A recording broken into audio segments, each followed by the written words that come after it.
name is April and welcome to my channel. The Yule Altar Day 2, 12 Days of Yule Challenge. First up we have my gnome. This is related to a house spirit that we have, but he is usually in my garden Hecate altar, but of course for Yule he is here. Now, if you watched any of my previous videos, you know I'm working with feminine and masculine energy. So my altar will reflect the goddess and the god, obviously. But we have my reindeer or my stag here. It reflects the snowflake to me, because not all snowflakes are the same. They're very unique, and they're each unique. And the masculine is a very big symbol of protection for me. As well as the charge star, which I will get into on another day videos that we do here soon. But then we have my oil, which is my frankincense and myrrh oil. I use a certain type of oil for each season on this altar. This altar changes. It is my Sabbath altar, so obviously I have it decorated for each one.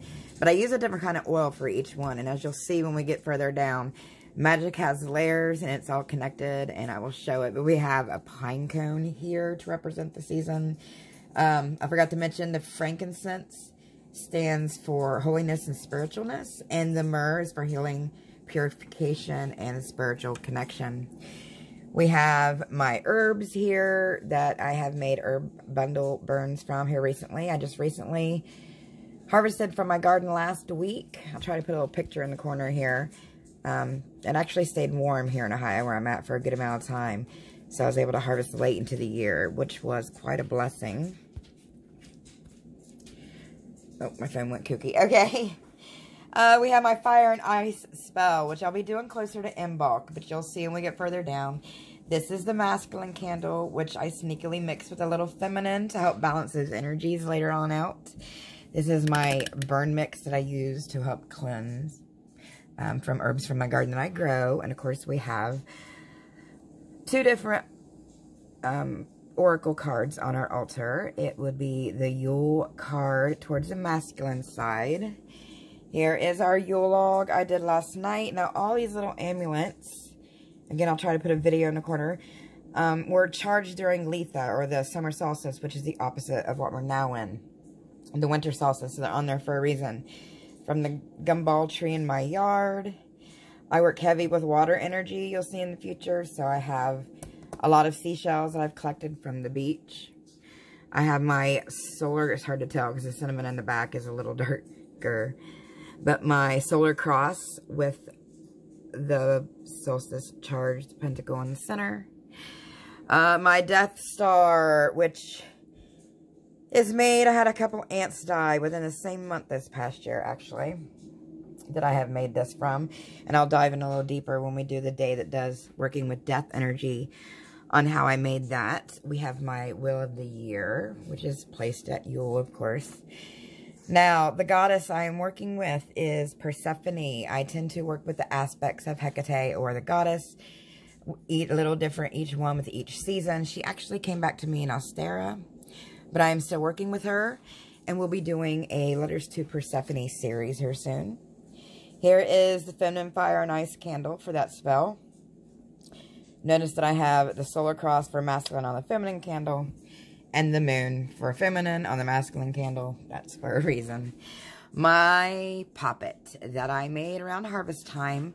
I love making poppets out of corn husks. It's so easy. And just fun to do, but this is how I help connect to the goddess, one of the many puppet forms of magic that I use, and we'll be using snapdragons, since 2024 is the year of the dragon coming up. And I use pomegranate seeds and some forget-me-nots I grew in my garden. I have my harvest wagon, which is everything I've been harvesting this year, and my harvest divination bottle, and we have my Yule tree, which has symbols of everything I worked with, including the symbols that I charged during summer solstice.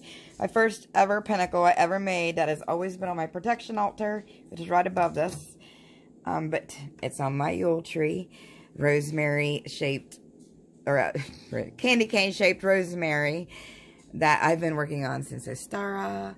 I worked with this little bad boy. This is, oh, I'm having a brain fart.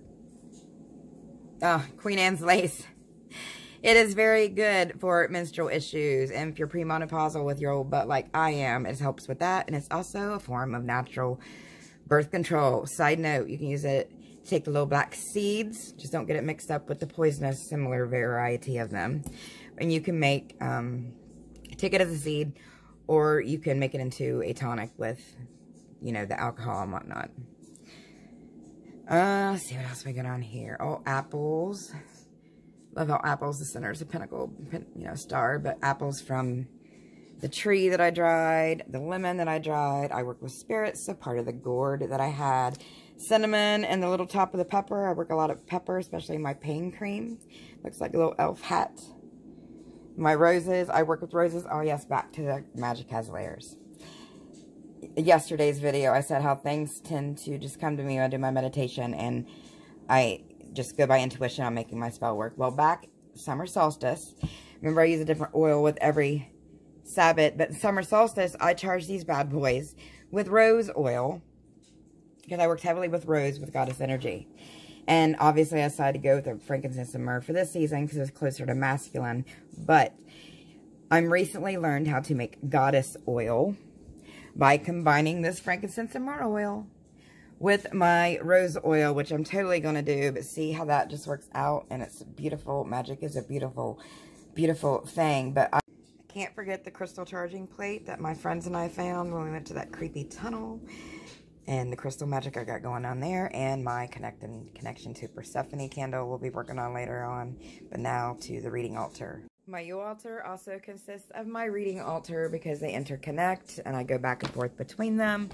Here is the Yule candle without too much in-depth because I'll be going on a video. There's another topic for that coming up.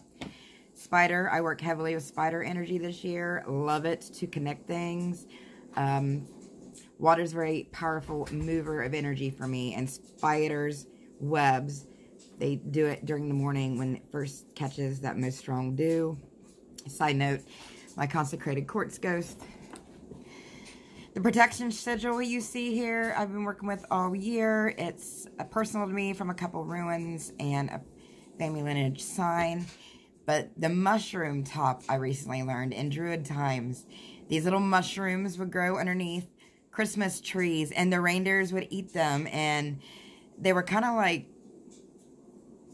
you know, mushrooms that got high because it would make people have visions. But side note, Mr. Jingles, the Yule goat, I don't think he needs any more of an introduction.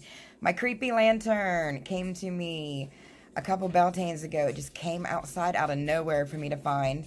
I'll put a little picture up here, but it was all rusty and ancient, but I redid it, and this is a big part of what led me to graveyard readings, and I just knew I needed it for protection when I did spirit readings.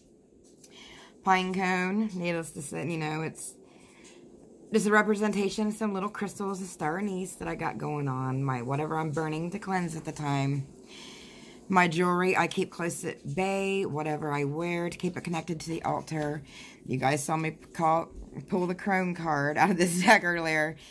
This is my Yule deck that I love to use. I use a deck with each Sabbath, but all my crystals over here. Love working with all those, but